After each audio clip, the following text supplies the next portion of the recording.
be looking at chapter 3 now. Chapter 3 is going to be a lot quicker than chapter 2 was. It's only got 2 subsections. The first one is patterns in scatter plots and things called correlation, which is what we're going to do today. And that is going to involve a lot of note taking. So let's talk about what a scatter plot looks like. So imagine that you collected data on the age of people, right? And versus their height. So when you write it in that order, the first one, the horizontal one, is going to be the age, and the vertical one is going to be the height. And we have names for each one of these types of variables. Does anybody remember what the x-axis one is called and what the y-axis one is called? X is explanatory and the Y is, I forget the name of it. Starts with an S. Anybody want to help him out? Explanatory variable. And what's this guy called? Whoops, what's this guy? Response. Response variable, right? That doesn't start with an S. No, it starts with an R. Yeah. Response. Sure. Oh, did it sound like I went and said it started with an S? I thought you did. I may have, I shouldn't have. What the hell do I know? There, here we go. So, you collect data on, say, 50 people or 50 animals, and you know their age and you know their height. And what you would typically get if you collected such data is you'd get a dot like that. So that would be, let's say, a 3-year-old and very short 3-year-old or whatever. That's where it goes. And your data would look very, watch, like this. And we call that a scatter plot. And this one is the age against the height of, say, some creature, right? Elephants, and that's feet and whatever. So we're going to look into the vocabulary and how you describe scatter plots. And so one of the things that you're going to use is the shape. And there are essentially 3 types of shape that you would get. And this is the terms that we're going to use.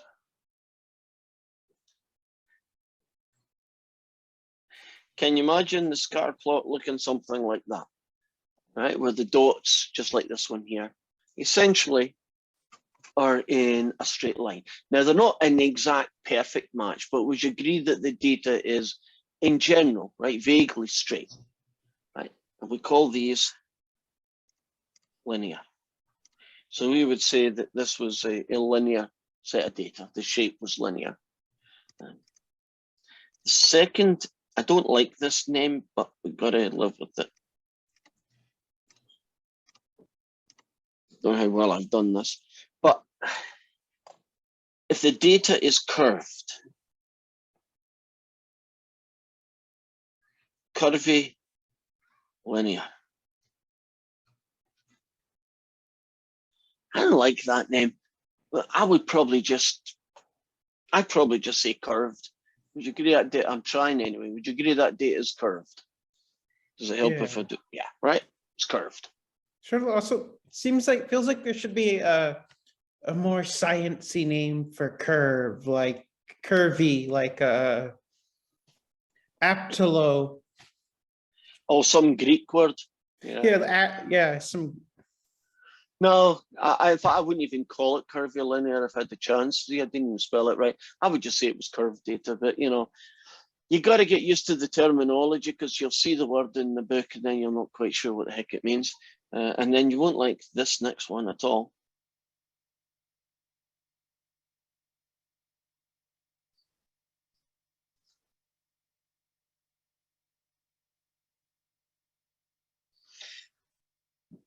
that is no pattern. You know that you can collect data and there's just nothing going on, right? There is no connection between the explanatory and the response variable, right? So this one might be age against height. And this one might be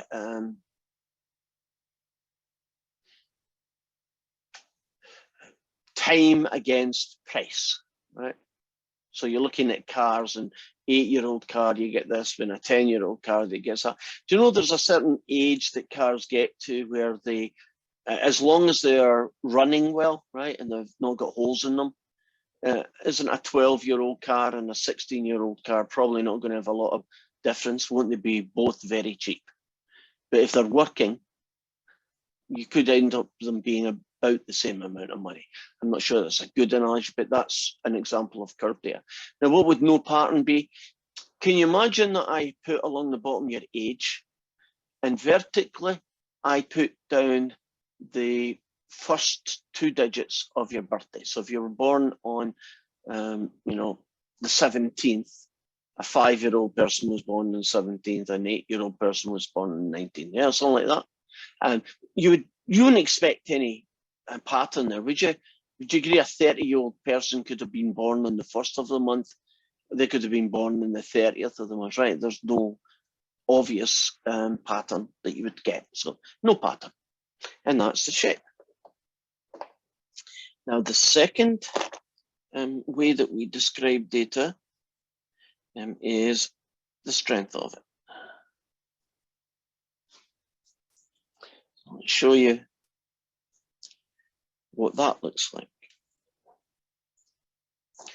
I'm going to pick linear data to do that.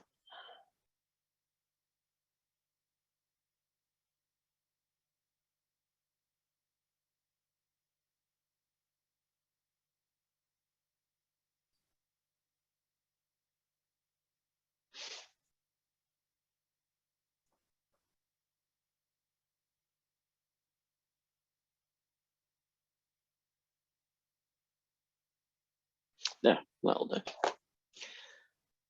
And the terms that we very often use here is the word strong, moderate, and weak. And hopefully I've drawn these in a way that kind of looks what I'm getting at. Would you agree that this is linear data? Would you also agree that all the points are very close to each other? There's not a lot of wiggle room. It's a very thin shape. That's a strong, the word we use is association. So that's a linear association. This is strong association. Now, if you take this and you kind of spread them out a little bit, and we might call that moderate, just a couple more dots wouldn't help. And then this last one, can you imagine that, yeah, it's linear, but there are an awful lot of all over the place going on at the same time. Do you agree that's still linear, but much weaker? Right, strong, moderate, and weak. And if you sometimes get a question where you're not 100% sure which of the two it's going to be, you know, like it's kind of like that, but it's almost like that, you know, you can qualify it by saying it's moderately strong or moderately weak. But that's up to you whether you need that degree of separation. Well, the way I could write it down is the more spread out the data is determines its strength. Yeah. So the more spread out it is, isn't it, the weaker it becomes. So in all 3 situations, there could be stories that would generate that. For instance, if I went and did, trying to think of something that's really strong. God, I wish I could think of some comparing them. Yeah, trees. Trees are pretty consistent.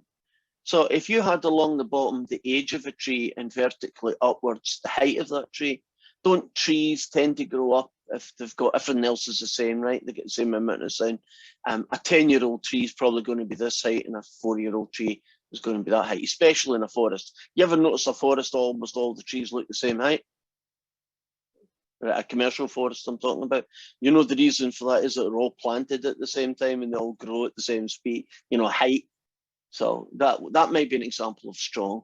Moderate could be person's age against their weight. And I'm talking about children here, right up to say 18. I know you're not a child by 18, but you know, up to the point where you stop growing. When you agree that small children tend to be lighter and older children tend to be heavier, but there's a lot of variation in that, isn't there? You know, some children are quite fat and some 10-year-olds are quite skinny, right? So there's a little bit more. And something that's weak, well, you can imagine a situation where you looked at adults and you looked at their age and their weight, and that's not a good analogy. Old people aren't fat any more than young people are fat. Can anybody think of a story for weak? Something against something that might look like this. So the bigger it is, the bigger the answer, but there's, you know, it's not a very strong connection. Temperature and soda sales. Oh, okay, right. That's a good one, right?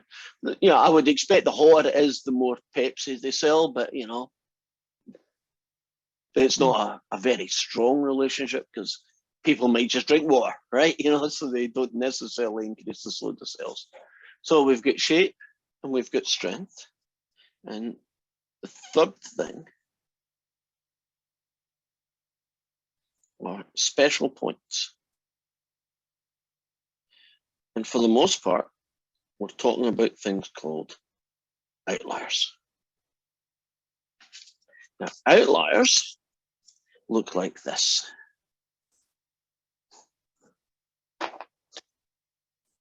Try and keep the same data shape because that's not what we're interested in. There are two kinds of outliers. There's one that looks like this. So you see the data straight and then there's a huge gap and then there's a guy. But have you noticed that guy is pointing in the same place that the data is, right? That's still an outlier.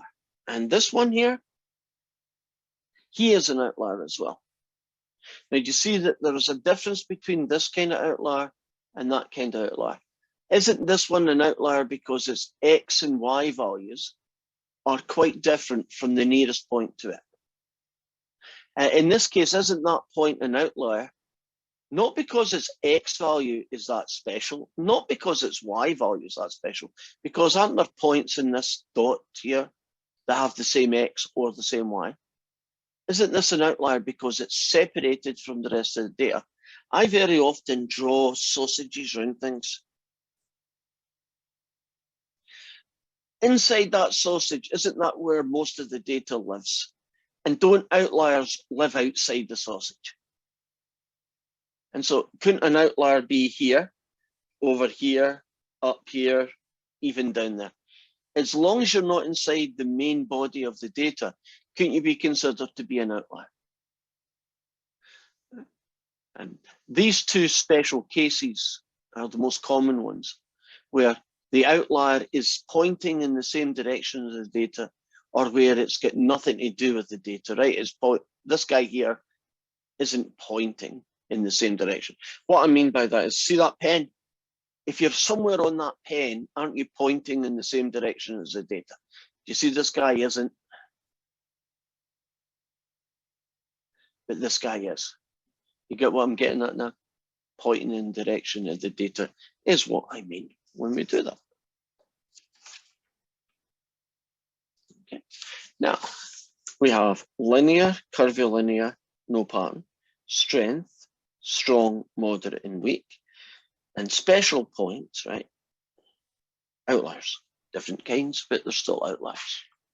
There's not a different name for one that goes in the same direction and one that's not. Yes, there is.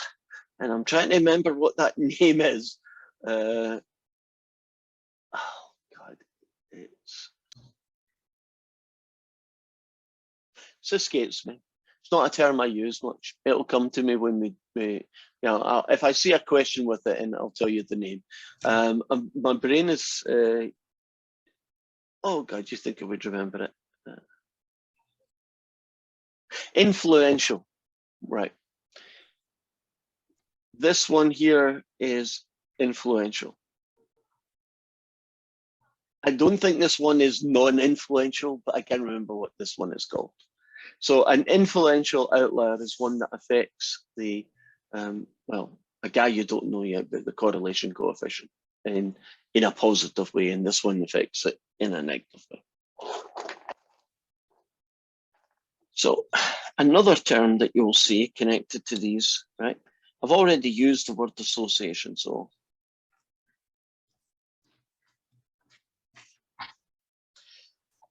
if you want to call this, you'd say linear association, curvilinear association, and this is strong association, moderate association, or weak association. So the word association gets used when you talk about the strength, and it gets used when you're talking about the shape. And you don't really talk about association when you do outliers. Outliers are just on their own, right? And that is an influential outlier, and I still can't remember what that one's called. So association also has another term, which is positive and negative. So positive association is when X gets bigger, so does Y get bigger. And a negative association is that when X gets bigger, the Y gets smaller. So let me show you what a positive and a negative would look like.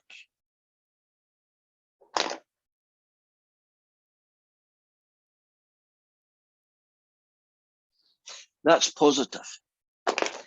If you imagine a line going through the middle of the data, would you agree that line is positive, right? Positive slope. As the X gets bigger, aren't the Y values getting bigger, right? That's what positive looks like. Positive association, right? X is getting bigger, Y is getting bigger. If you notice it's uphill, can you remember straight lines with positive slopes? Does that help? Positive slopes, uphill. Negative, not surprisingly, looks like this. And I'm going to do a curvilinear version of linear.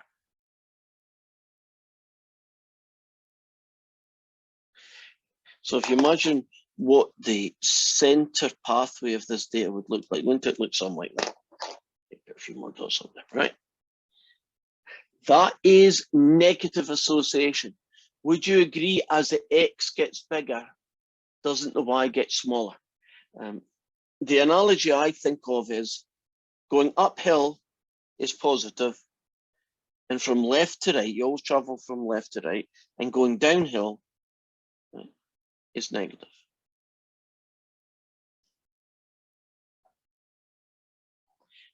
Does that help you think about positive and negative associations? Technically, your data might look like this.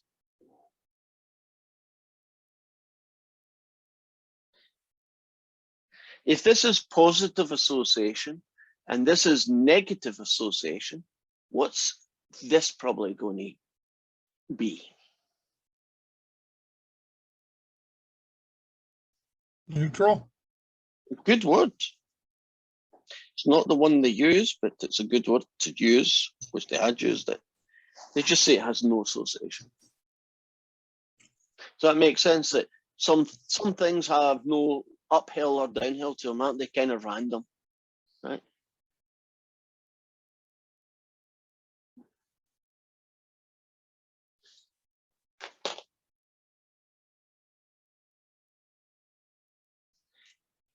So let's start off by looking at questions that asks us about for each. Well, this is me reading off the question from here. So yeah, I think it's probably easier if we just read it together. Nice, simple start to today. Now, for each of the following pairs of data, is there a positive association, a negative association, or no association? So you're going to be told two things, and you're going to say to yourself, if the first one gets bigger, what does the second thing do? And if your answer is, oh, it gets bigger as well, then that means positive. If your answer is, well, when the first thing gets bigger, the second thing gets smaller, oh, that's negative association. And if you say, well, I don't care what the first thing does, it has no effect on what the second thing does, that would be what a no association would look like. Okay. So the first story, the x-axis, the amount of alcohol that you drink, and the y-axis, your performance on the test of coordination. So if you drink more alcohol, do you think your score on coordination is going to get better, right, goes up, or get worse, goes down? More alcohol, what happens to your performance on coordination? Negative. Right, goes down, doesn't it? You agree? The drunker you get, the less coordinated you are. So one of those would be what we just said. Now you've got the height and the GPA of college students. So I collected 1,000 students, right? And I had their height from, you know, the 60-inch ones to the 72 inches and what they got in the GPA. If their height gets bigger, do you think it has any effect on the GPA? No. So that would be a no association. Right? If one doesn't have any noticeable or sensible effect on the other, it means there's no association. Now, how about this one? The weight of a car and the average number of miles per gallon, right? So if a car gets heavier, what effect does that have on the miles per gallon? Heavier car, what happens to the miles per gallon? Gets bigger, gets smaller, or there's no effect? It's smaller. Would you agree? Big, heavy, you know, if you have a truck, let's say you got a truck. If your truck's empty, you may get 15 miles per gallon, right? But if you load it up with everything, including the fridge, don't you maybe only get 12, 10, 11 miles per gallon, right? Heavier, less miles per gallon. Okay, do you get the gist of these kinds of questions then? Is it positive or is it negative or is it no association? So here is a set of data. And this figure for this exercise is a scatter plot. And Y, that's this guy here, is the average SAT score. Yes. We can't see your share screen. Oh. Does that mean the last bunch of questions you couldn't see it either? I guess we're lucky I told you what I could see. Okay. Can you see it now? Can you see a scatter plot? Okay. So this one is a scatter plot. Y, the vertical axis, is the math SAT scores in 1998 versus X, the percentage of graduating seniors who took the test that year. And for it's the 50 states and the District of Columbia. So basically every one of these dots represents one state. So in this state here, right, whatever that state is, about 83% of high school students took the SAT. So there's probably a state in America, at least in 1998, who made all their high school students take the SAT, you know, or at least said you should take it, and 17% didn't bother because they knew they were going to fail, so they didn't want to, right? But the others took it. And when you do that, do you see how low the average SAT was? Now, in other states, like this, whatever that state there is, wasn't there only about, I don't know, 3% of the students took an SAT, but for those students who took it, wasn't their average score extremely high? And this one up here, even higher, right? So that's what the data looks like. So the first question is, does this scatter plot look positive, negative, or no association? So I know it's quite vague, but what you try and do is you try and draw a curve or a straight line through the data, right? Now, if you're going straight line, it's basically the way my mouse is pointing right now. And you could make it curvilinear, right? It would go like that.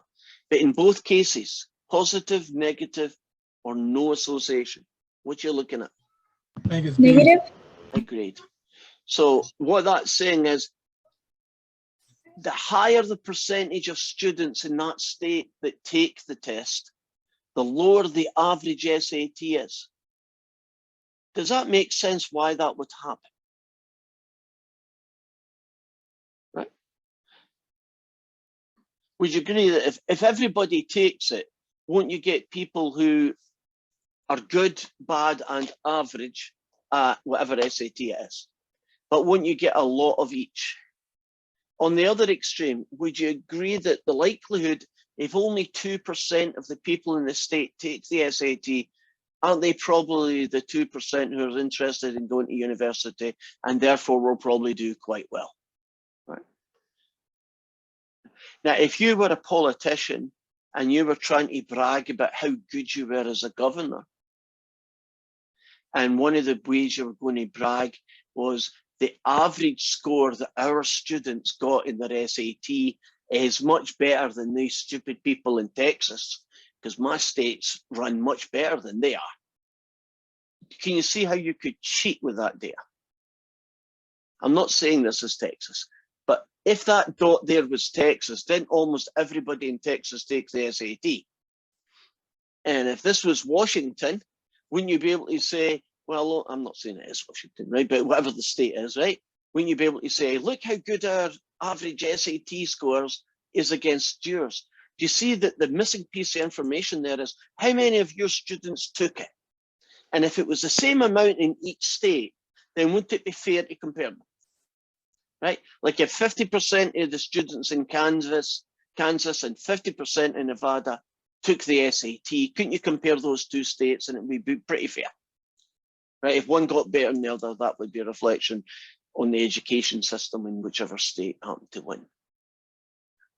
Can you see how sneaky that would be? If you didn't have that graph, couldn't they lie to you in a very convincing way?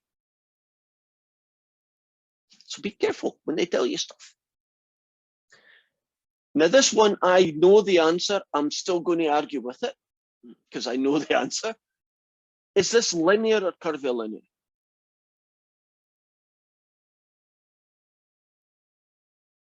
Curvy. So someone said that it's too quiet for me to hear. Linear or curvilinear?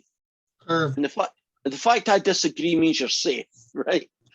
Which is it? Curvy. Curve. Right? You're going to Curvy. the curvilinear one, right? I hate that word. Shouldn't it just be called curve? Everybody would know the words, right? But it's curvilinear. Right, so you're looking at curvilinear, agreed? I think you're looking at curvilinear, but Webesign thinks you're looking at linear.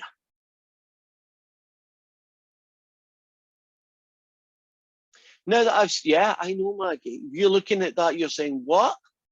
Well, I'm going to, although I disagree with them, I'm going to try and explain why they could get away with it. When you look at this data, your brain is hardwired to see patterns. It's one of the features that we've had since way back in the day, right? Noticing patterns allows you to understand what's going on. When I look at this data, I kind of see a curvy thing. If I put a dot there and a dot there, right, just two more dots, wouldn't this data look much more linear? Now, there are only 50 dots there, but two more dots could change your mind. In fact, if I put one dot in the right place, couldn't I maybe change your mind even with just one more dot? So there is a lot of subjectivity in do you see a line or do you see a curve? Because some people's brain will look at that and they will make it linear, right? I see a line. Other people will look at that data and they will see a curve. In a way, aren't you both right? Because it's a subjective choice. The good news is you get 5 guesses. So if you get the first one wrong, it'll be the second one.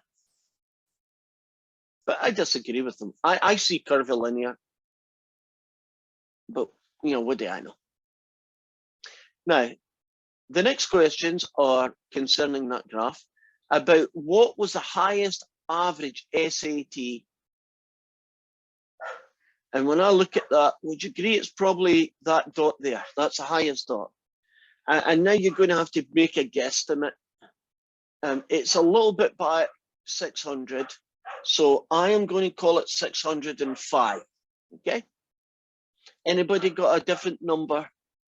Do you think it might be 602 or 603? Right? I don't know if I'm right. I haven't memorized the answers to these questions. So I'm going to put in the key. If you click the I next to the graph, it actually tells you the numbers. Oh, that was Yeah, sneaky. that I right there. Ah, I like it.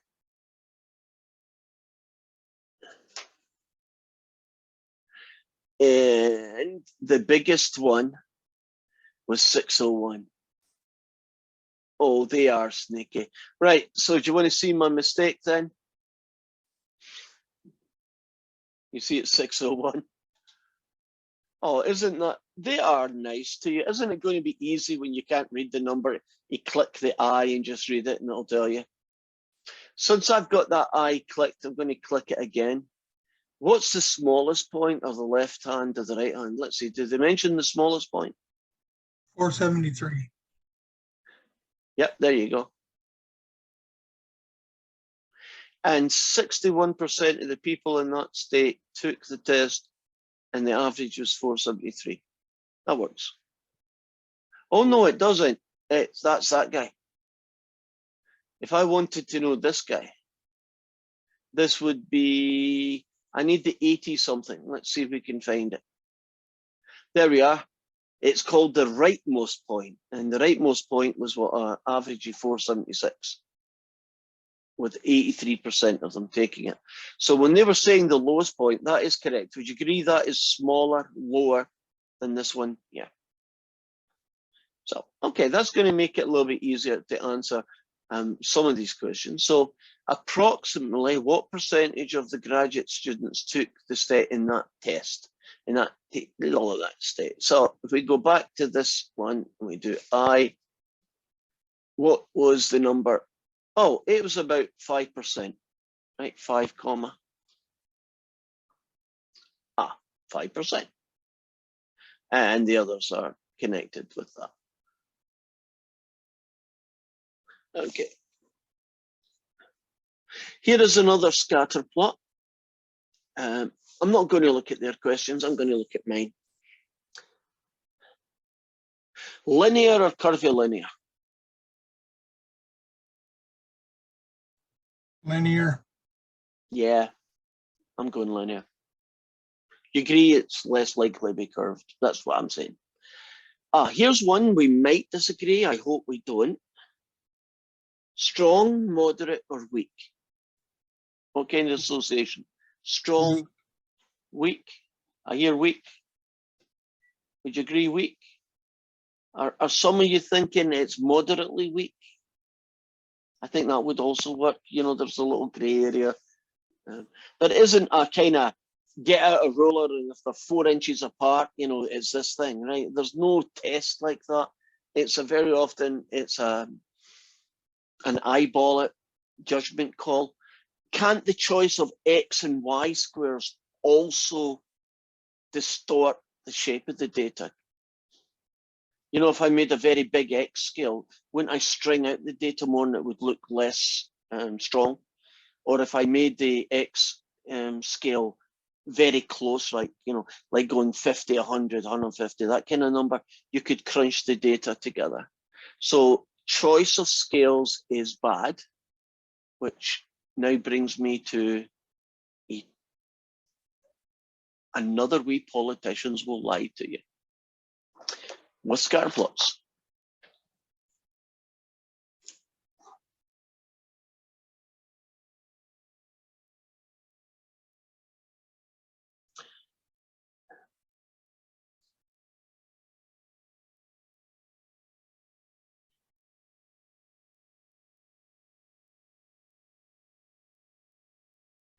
Right. Politician comes out and says, over the last month, the price of oil has fell. And, these are, different days in the price of the oil, right? Fluctuates every day, but would you agree that the price has gone down? Would you agree that that looks like it's gone down quite significant amount?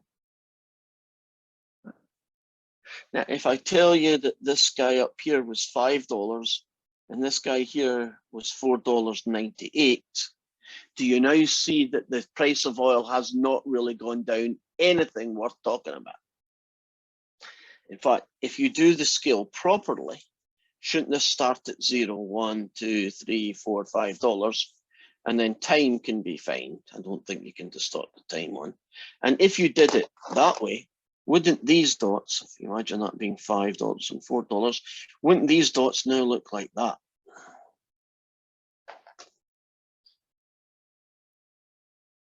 So you can distort the pattern in a data by choosing scales that overemphasize a decrease or an increase. In this world here, isn't the slope minor? Here, doesn't it look significant? And just to prove that I'm correct, go look at when was it? 2 months ago, they did exactly what I just showed you. They showed a graph that looked like this, when the real data, right, starting at 0 is a much better scale. Showed you this. So the little buggers are up to this all the time. So you'll be careful when you see charts to look carefully at the y-axis. Did it start at 0? Right? Because if it didn't, haven't they adjusted the y scale to emphasize increase or decrease, whichever of the two they were wanting to be true, right? They want to make it look like it's decreasing a lot or increasing a lot. And both parties are into that. Now, if I can return to the screen again. Are there any outliers in this data?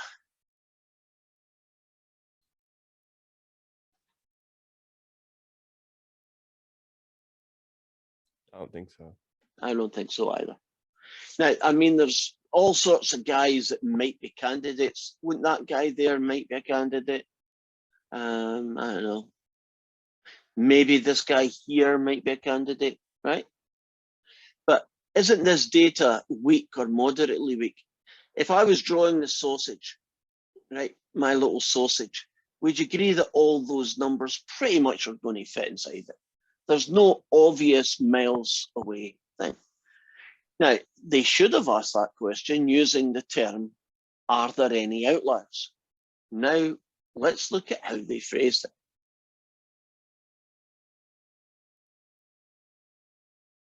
Using this information, explain why there are any outliers in this scatter plot that are obvious mistakes. So I like the word outlier. I do not like obvious mistakes. Couldn't you be an outlier and it wasn't a mistake? It wasn't the person measured it wrongly. That was just your number, right? Like you're about to have a heart attack. Yeah, I suppose if it was something odd, like, I don't know, maybe the whole run they had a heart rate of like 2 a minute or something. Yeah, those are mistakes, agreed? Or that Yeah, person is dead, right? One or the other, right? Yeah. Yeah, okay, I'll take it. There could be mistakes. Don't sometimes outliers are caused because someone made a mistake, right? So you might have done it in experiments. Have you ever measured things and one of them was weight and the other was, say, temperature, and you put the decimal point in the wrong place? So instead of the weight being 1.23, it's 123. And then you look at it and you kind of say, what? Oh, I forgot my decimal point, right? That would be an outlier caused by an error, right? By a mistake in writing down. But can't some outliers be outliers without being mistakes, right? It's just the number happens to be the number it is, and it's extremely weird. And outliers are very often very interesting. You know, it's like the exception to the rule sometimes gives you insight into what's going on. So scientists are sometimes more interested in the outliers than they are in the 200 other numbers they collected. You know, so if you're measuring the brightness of stars, right, it's all done by computer, and one star just is way out there, right? It's an outlier. And you know it's not a mistake in the calibration. Wouldn't you be interested in that star and not the other 200? Because that star might be something like a supernova, right? Or it could be a special kind of gigantic star or something that no one's ever seen before, right? A megastar. I mean, I know. Focus on that. Just gonna add that, I mean, there's, I'm assuming we'll get into this. Of course, that's a whole branch of statistics with the looking at the rates of certain outliers versus the rate of mistakes occurring. Yeah, we don't actually. It would be interesting to do that, but we don't. Bayes and stuff. Yeah. The amount of work that we focus on outliers is actually quite small. We look at what they are, and then later on we'll look at how do they affect what are called the models, which are the formula that you use to describe the straight line. So I'm not quite sure where the heck I am right now, so I'm going to make sure I go back out and in. We are looking at this set of data. See it? Okay, now we are going to, thank goodness, make a scatter plot. You see it here? And the latitude is going to go this way, right? And the response variable is going to be, right, so the explanatory variable is latitude, and the response variable is August temperatures. So here are various cities in America, and they have got the latitude. Latitude is basically how far north you are. So if you had a latitude of 0, you'd be in the North Pole, right? You'd be way north of Canada, right? And if you had a latitude of 90, you'd be on the equator, right? So latitude is a measurement of essentially how far north you are on the Earth's surface. So here is Miami at a latitude of 26. And where are we? Can anybody find Seattle mentioned here? At least there's somewhere in Washington mentioned, would be nice. Yeah, okay. How about Oregon then, right? You see it's 46. Now I'm going to hit salt, and we're going to show you how you can get, there's the data, right? San Francisco, Syracuse, and we want to draw a scatter plot. And scatter plot, the x-axis is going to be the latitude, and the y-axis is going to be August temperatures. And now I'm going to have to shrink this thing up a lot. There. If you look at this data, do you see it's pointing downwards? Would you agree? It's negative. If I put this little line in, do you see that line that appeared? That's called a regression line. It's basically the straight line that passes through the middle of the data. It might not look like it is, but that's what it is. So I very often that helps me. You know, it's a little bit easier than the guy I call my sausage, right? Now, negative, linear. Okay, go subjective choice now. Moderate, strong, or weak.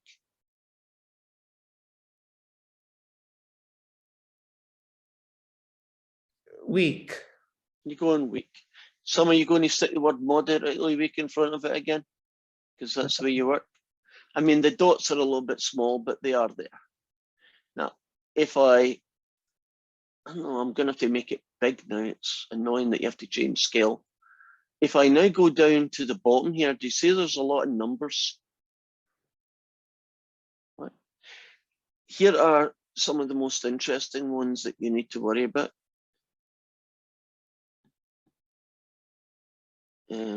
And there's one number that's missing. Oh, there's one number that's missing. Okay.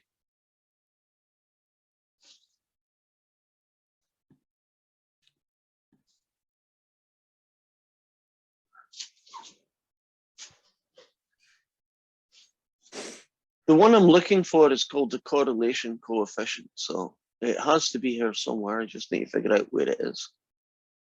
Should be in here. Can anybody see a thing R? Because that's what I'm looking for. R equals. Maybe if I put this in, it'll appear. No. Okay. It should be in descriptive statistics.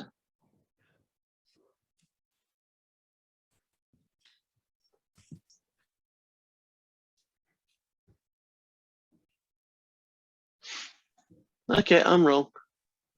I'll figure out later where it is, but there's a number that they use called the correlation coefficient R, and evidently I can't find it right now. I don't know why, but I can't, and that's fine.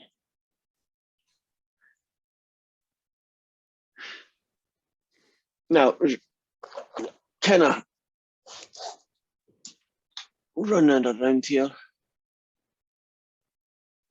Okay, I was in the right page, right? The data kind of looked like this, right? And along here was latitude. And going vertically here was the average temperature in August. And it's definitely negative, right?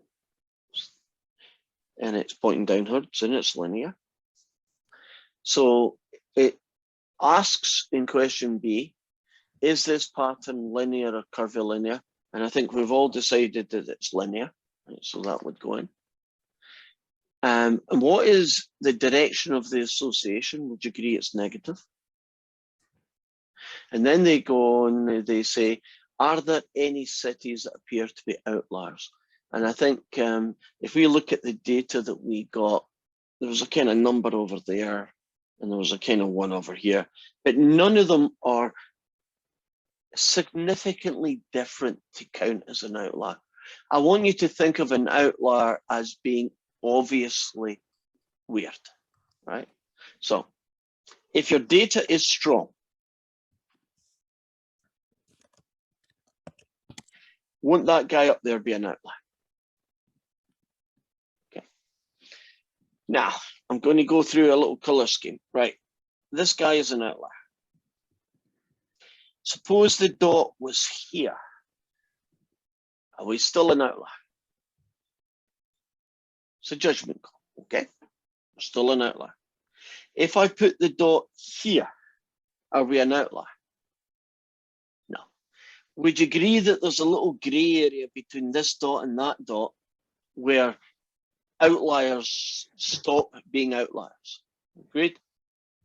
Now, wouldn't it be nice if we had a test, you know, like the 3 standard deviation test or the upper and lower boundary, to be able to tell if that particular point or any point was an outlier? And the answer to that question is yes, there is a test. And then the answer to that question is no, we don't tell you what that test is. So you're going to have to just eyeball it, right? And sometimes you're going to think it's an outlier, and WebAssign is going to say you're wrong. And aren't you going to use your second guess to agree with them, only to get the points, not because you are right and they are wrong? Would you agree there's a lot of flexibility in what you think an outlier is and what someone else might? And there's no There's no right or wrong answer, at least in a certain grey area. Now, if you tell me that that point up there is not an outlier, you are just wrong, okay? And if you tell me that that point that I'm putting in here is an outlier, you are wrong, agreed? Right, so we're not saying anything goes here. Would you agree that there's a boundary where most human beings will say definitely outlier, definitely not? And then we're talking really about this little grey area, right? Where you're close to the data, but you know, are you not close enough, right? So you're still an outlier. And perfect timing. So will you put down your